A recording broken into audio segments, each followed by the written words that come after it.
नमस्कार दोस्तों, स्वागत है आपका अपने YouTube channel Anurag Gaur educational revenue and other video channel में। दोस्तों, आज अपना पहला टॉपिक है नंबर सिस्टम।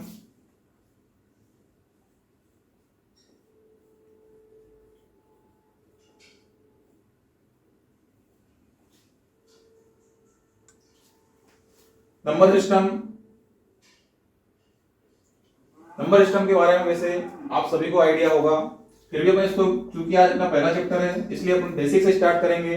सबसे पहले देखते हैं अपन नंबर सिस्टम में संख्याएं कितने प्रकार से परिभाषित की जाती हैं। सबसे पहले उनको समझ लेते हैं अपन, फिर उस पर आधारित क्वेश्चनों को समझेंगे कि उसमें उस पर आधारित किस प्रकार के क्वेश्चन एग्जाम में पूछे जाते हैं। ये संख्याएं परिभाषा के हिसाब से आपको देखने में बहुत सरल लगेंगी, लेकिन इन पर आधारित जब क्वेश्चन एग्जाम में आते हैं तो कंफ्यूजन क्रिएट हो जाता है। तो अपन समझते हैं पहले संख्याओं के बारे में। नंबर 1 पे आपकी आती है प्राकृत संख्याएं। अपन पहले एक बार सारी संख्याएं लिख लेते हैं, फिर उनके बारे में अपन डिटेल से समझते रहेंगे। नंबर 2 है आपकी पूर्ण प्राकृत संख्याएं। नंबर 3 पे अपन ले लेते हैं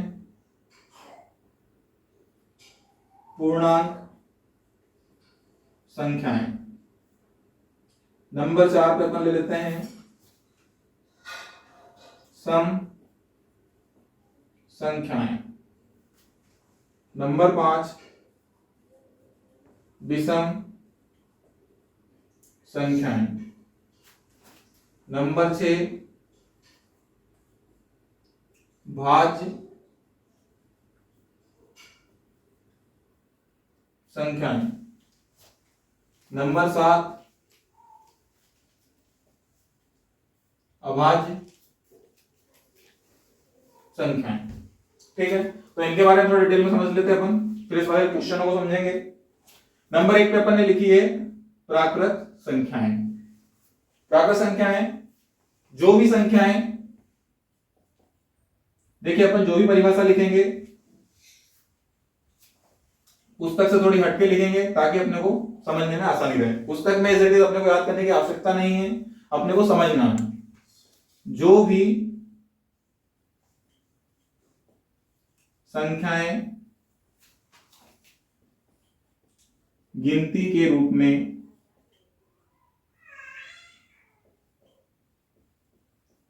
उपयोग की जाती हैं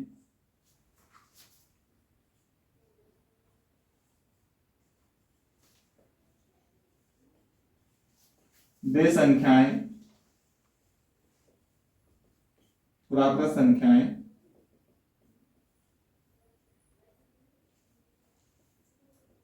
कहलाती हैं। जैसे 1 2 3 dash dash dash dash dash अनंत तक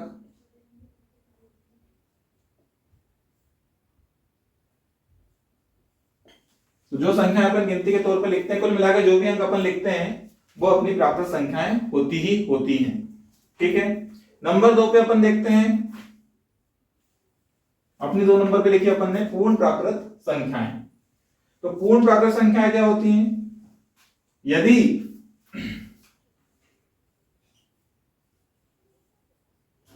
प्राकृत संख्याओं के साथ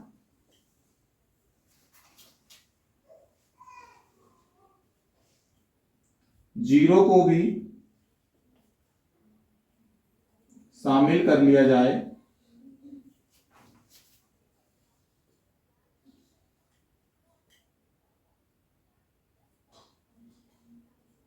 तो वह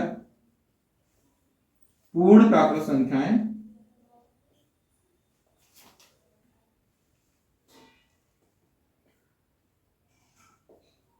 होती हैं।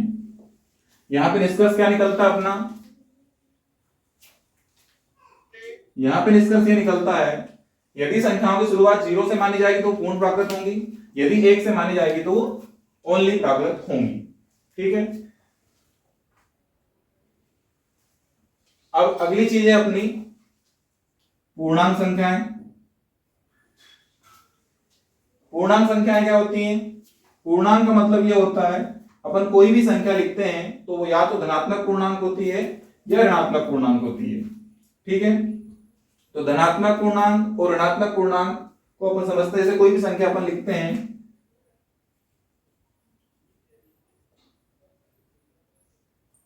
कोई भी संख्या का या तो धनात्मक मान होता है या ऋणात्मक मान होता है।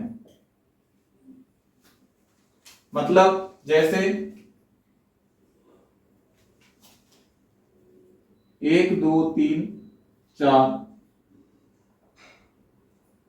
देश देश देश देश अनंत तक इस प्रकार से लिखेंगे तो ये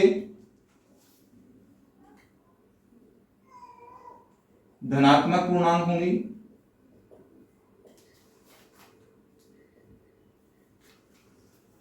और यदि इसी को इन्हीं संख्याओं को -1 -2 -3 देश देश देश अनंत तक इस प्रकार से लिखा जाएगा तो ये आपकी ऋणात्मक पूर्णांक होंगी। कहने का मतलब इनका अपना अलग वैल्यू होती है, चाहे वो धन की हो चाहे ऋण की हो। यहां पे अपना एक निष्कर्ष निकल के आएगा जो एग्जाम पे ये बहुत इंपॉर्टेंट है, वो है आपका शून्य। क्वेश्चन आपका बनता है, जैसे तो अपन एक प्रश्न लिखते हैं, आपको समझ में अच्छे से आएगा, इसको समझेंगे अपन तो। प्रश्न नंबर 1, शून्य कौन सा पूर्णांक है? अब आपके ऑप्शन आपको दे दिए गए, जैसे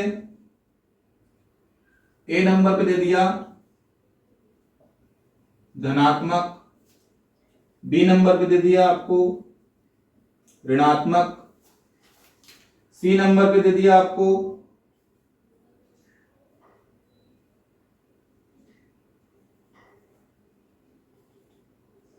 धनात्मक और ऋणात्मक दोनों, और डी पे आपको दे दिया दोनों नहीं, या इनमें से कोई नहीं दे दिया।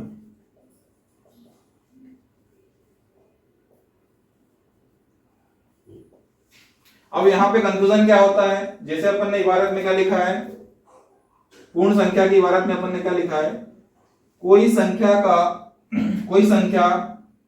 का या तो धनात्मक मान होता है या ऋणात्मक मान होता है। तो अपन ने यहाँ पे जैसे में लिखा 1 2 3 4, तो यहाँ पे आपको कोई चिन्ह नहीं दिखाई दे रहा, क्योंकि धन अगर पॉजिटिव संख्या है तो उसके आगे कोई चिन्ह अपन नहीं लगाते हैं। ये अंडरस्टूड बात रहती है कि वो पॉजिटिव है, मतलब प्लस का चिन्ह उसके आगे है। और अगर ऋणात्मक लिखते हैं तो माइनस का चिन्ह अपन लगाते हैं, -1 -2 -3। ठीक है, लेकिन अपन शून्य के आगे अपन ने कोई चिन्ह नहीं लगाया, इसका मतलब ये नहीं हो गया कि ये धनात्मक संख्या हो गई। ऐसा क्यों? क्योंकि यदि ये धनात्मक संख्या होती तो यदि इसको किसी संख्या में जोड़ेंगे तो संख्या के मान में कुछ ना कुछ परिवर्तन होना चाहिए था। क्योंकि कोई भी संख्या में अपन जैसे अपन 1 + 0 करेंगे तो आंसर क्या आएगा आपका 1 ही आएगा। इसलिए ये ना तो शून्य अपना धनात्मक पूर्णांक है और ना ही ऋणात्मक पूर्णांक है। यहाँ पे अपना एक महत्वपूर्ण निष्कर्ष निकल के आता है कि शून्य कौन सा पूर्णांक है, शून्य कौन सा पूर्णांक है, तो अपना आंसर आएगा इनमें से कोई नहीं, मतलब ना तो धनात्मक पूर्णांक है और ना ही ऋणात्मक पूर्णांक है। ठीक है, तो ये अपनी 3 संख्याओं के बारे में अपन ने समझा है। अपन अपनी अगली संख्या लेते हैं। अपनी अगली संख्या है सम संख्या, इसको अपन मिटा देते हैं।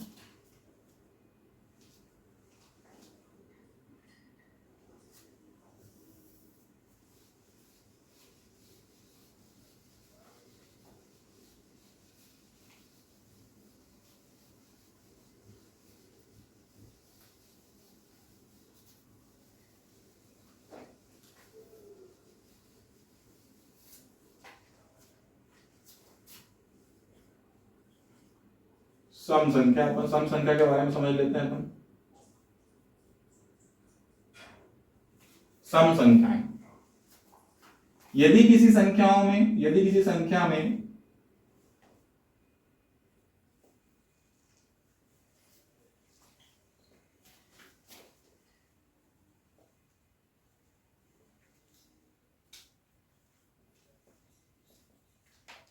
इकाई का अंक 2, 4, 6, 8 या 0 हो तो वह संख्या सम संख्या कहलाती है। या इसकी एक और परिभाषा अपन दे सकते हैं, एक और परिभाषा क्या दे सकते हैं, जिस संख्या में 2 का पूरा पूरा भाग चला जाए वह संख्या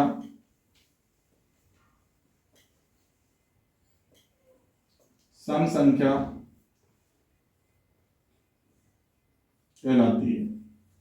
अब आज अपन जो चीजें समझ रहे हैं वो कोई विशेष ज्यादा कठिन चीजें नहीं है, लेकिन चूंकि अपना आज फर्स्ट चैप्टर ही है, बेसिक ही है, इसलिए अपने छोटी छोटी चीजों को समझते चल रहे हैं। धीरे धीरे अपन स्टेप बाय स्टेप आगे बढ़ते रहेंगे।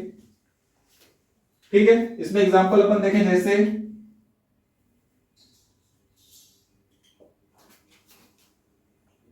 12, 14, 16, 2020 ये सभी सम संख्याएं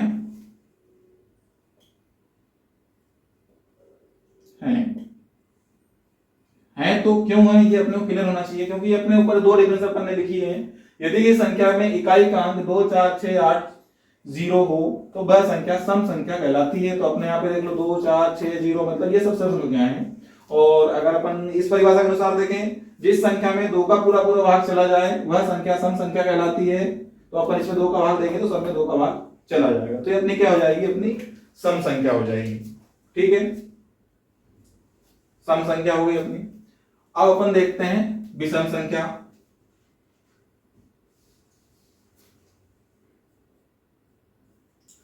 विषम संख्या के लिए आपको सीधी से एक डेफिनेशन लिख सकते हो, या तो आप जिस संख्या में 2 का पूरा पूरा भाग, जिस संख्या में 2 का पूरा पूरा भाग नहीं जाए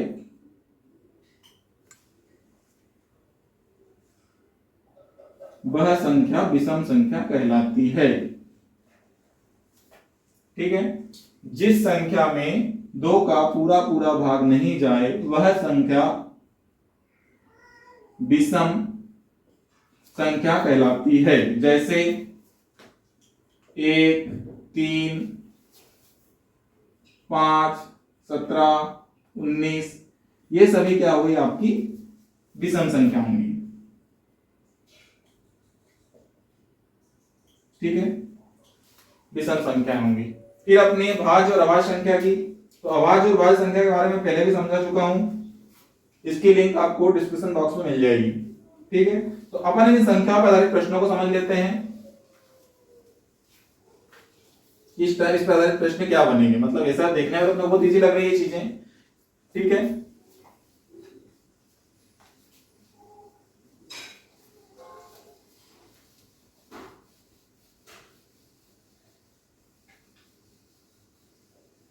अब यहां पे मैं क्वेश्चन लिखता हूं, फिर उसको अपन क्वेश्चनों को हल करके देखेंगे, समझेंगे। क्वेश्चन नंबर जैसे 1 लिखा अपन ने, 1 से 10 तक की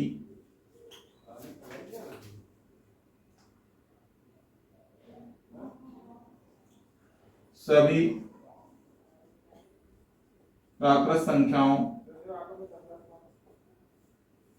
का योग क्या होगा। जैसे अपना क्वेश्चन नंबर 1 है। ठीक है, क्वेश्चन नंबर 2 अपन लिखते हैं, 1 से 100 तक की सभी सम, विषम, प्राकृत,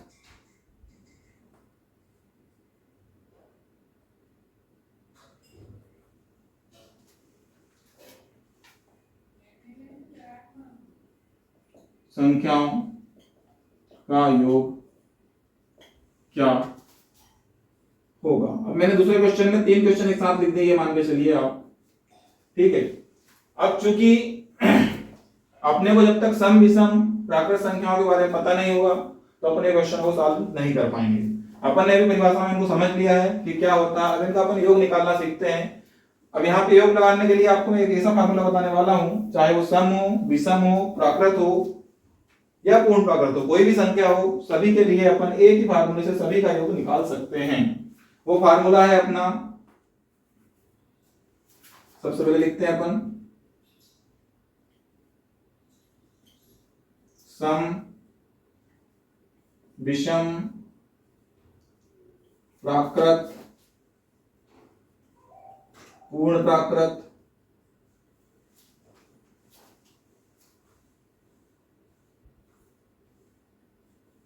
सभी के योग के लिए क्या फार्मूला बनेगा अपना।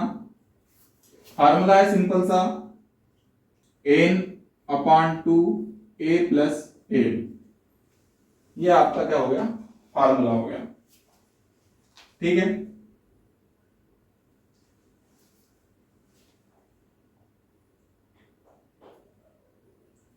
अब यहाँ पे कंफ्यूजन ये हो रहा होगा कि n क्या है, a क्या है, l क्या है, ठीक है। तो अपन इसको समझ लेते हैं, फिर अपन दोनों क्वेश्चन को हल करके देखेंगे। बहुत मजा आएगा इनको करने में, ये चीज आपको समझ में आ गई तो।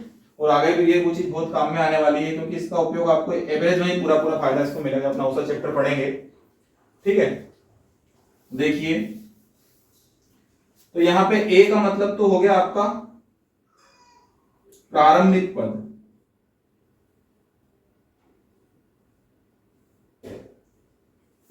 और समझे इसको तो मतलब शुरुआत कहां से हो रही है।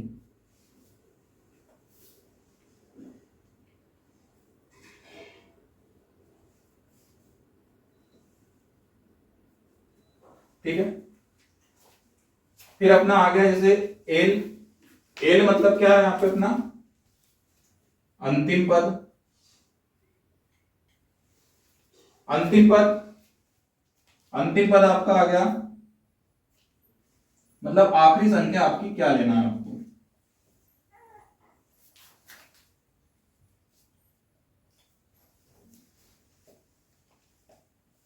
आखिरी संख्या। एन मतलब कुल कितनी संख्याएं इसमें हैं, कुल पद या कुल संख्याएं कितनी हैं।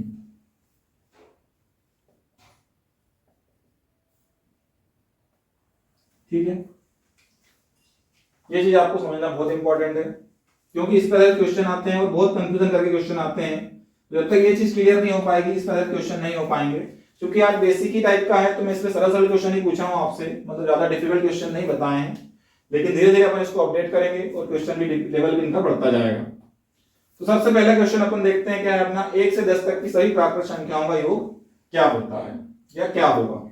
तो अपन ने जैसे सबसे पहले देखा था प्राकृत संख्या किसको बोलते हैं, गिनती के रूप में जो भी संख्याएं उपयोग में ली जाती हैं वो संख्याएं अपनी क्या कहलाती हैं, प्राकृत संख्याएं।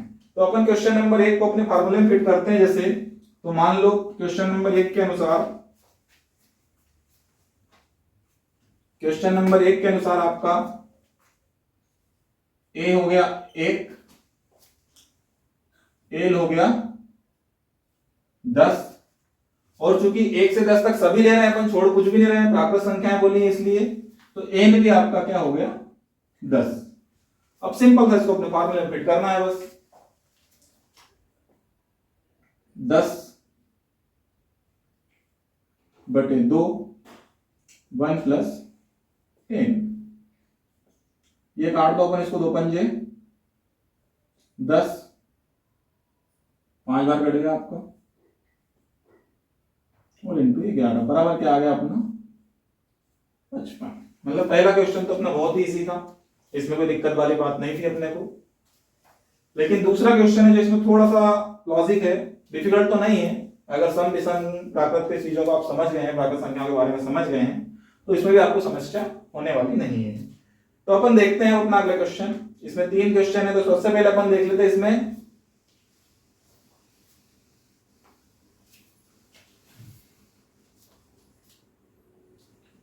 सबसे पहले देख लेते हैं अपन इसमें प्राकृत संख्या वाला देख लेते हैं। प्राकृत संख्या वाला अपन ने जस्ट अभी किया है, तो चूंकि अपने को ये समझ में जल्दी आ जाएगा, ठीक है। तो अपन सबसे पहले देख लेते हैं प्राकृत संख्या। अब प्राकृत संख्या में क्या हुआ, 1 से 100 तक के में a बराबर क्या हो गया आपका, a बराबर हो गया आपका 1 प्रारंभिक पद, l बराबर क्या हो गया आपका 100 अंतिम पद, n बराबर क्या हो गया आपका, क्योंकि अपन n से लेके मतलब 1 से लेके 100 तक गिनती पूरी लिखेंगे तो अपने 100 पद आएंगे, 100 अंक आएंगे, तो कुल मिला के ये भी क्या हो गया 100, ठीक है। इसको अपन सॉल्व करते हैं। इसको जैसे सॉल्व कर रहे हैं अपन, तो इसको अपने फार्मूले में फिट करते हैं जैसे, तो n/2 मतलब क्या हो गया 100/2, ठीक है। a क्या हो गया आपका, क्लियर। यहां पर कोई दिक्कत होना भी नहीं चाहिए वैसे मेरे हिसाब से, और होगी तो भी पूछ लीजिए कमेंट बॉक्स में, कोई दिक्कत नहीं है, समझा देंगे। और तो ये हो गया आपका, इसको जैसे काट दें अपन,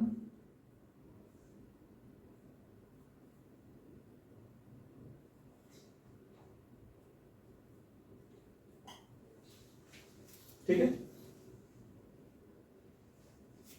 अब इसका आंसर आप ही कमेंट बॉक्स में टाइप करके बताइएगा मुझे, ठीक है। उतना डिफिकल्ट है नहीं मेरे हिसाब से, क्लियर। फिर अपन देखते हैं, इसी में अपने 3 क्वेश्चन है, अपन जैसे बोला 3 क्वेश्चन है, तो अपना देख लेते हैं अगला सम। अब इन 2 क्वेश्चनों में थोड़ा सा अपने को लॉजिक लगाने वाली बात है, लॉजिक लगाने वाली बात है, इसलिए इसको थोड़ा समझा देता हूं मैं अच्छे से आपको, ठीक है।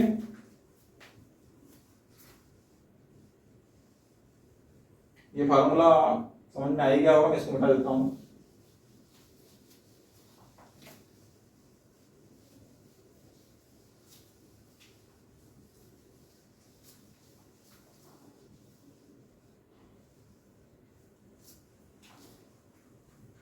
अपन ने क्वेश्चन लिया है 1 से 100 तक की सम संख्याओं के संबंध में, है ना।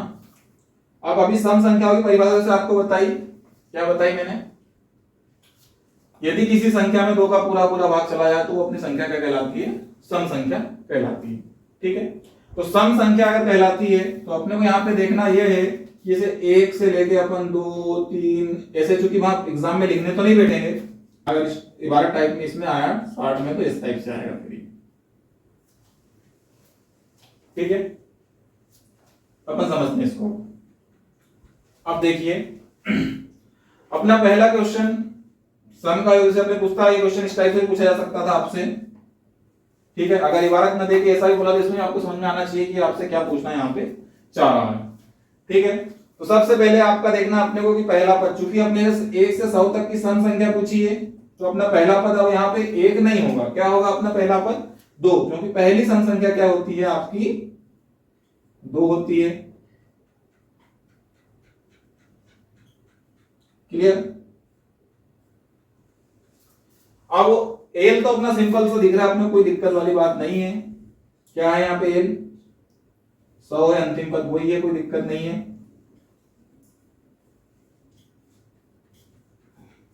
ठीक है। अब यहाँ पे एन निकालने में थोड़ी समस्या है, तो एन निकालने का मैं आपको तरीका बताता हूं, कोई दिक्कत नहीं जाएगी कहीं से कहीं तक भी आपको एन निकालने में भी। एन का मतलब ये है आपका जो आपका आखिरी पद है, क्या है आखिरी पद आपका, ये सम संख्याओं के लिए है कि अगर प्रारंभिक संख्या का अंतिम संख्या में भाग दिया जाए, प्रारंभिक संख्या का अंतिम संख्या में भाग दिया जाए, तो जो भी अपने को प्राप्त होता है वो हो जाता है अपना एन। अब चाहे संख्या वो अभी तो अपने को 100 तक दिया है, तो अपने सीधा सा निकाल लिया, वो और बढ़ा भी सकता है, तो अपन सीधा ऐसे ही निकालेंगे, मतलब कैलकुलेटर वहां लिखने नहीं बैठेंगे, गिनने नहीं बैठेंगे अपन, ठीक है। ये सम संख्या के लिए होता है, क्लियर। तो अभी आपके सामने मेरे हिसाब से कोई दिक्कत वाली बात आपको लग नहीं रही होगी अब इसको हल करने में, सिंपल सी बात हो गई अपनी ये, क्या होगी सिंपल सी बात अपनी, n आपका हो गया 50 बटे 2, a प्लस l मतलब आपका हो गया 100। क्लियर? इसका आंसर भी आप कमेंट्स बॉक्स में टाइप करके बताइएगा। ठीक है, फिर अपन देखते हैं अगला क्वेश्चन। इसी में अपन ने चूंकि 3 क्वेश्चन लिए थे विषम संख्या वाला।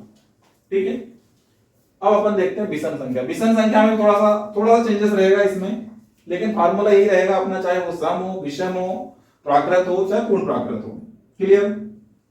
ठीक है, तो अपन देख लेते हैं विषम वाला। विषम संख्या, विषम संख्या में क्या रहेंगे अपन, अब देखो विषम संख्या चूंकि पहली विषम संख्या तो अपने को पता ही है,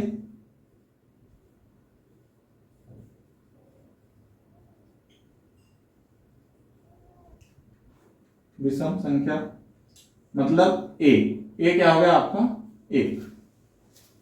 क्लियर? अब अंतिम विषम संख्या यहां पे चेंज हो जाएगी आपकी, अंतिम मतलब अपने प्रश्न के अनुसार। ठीक है,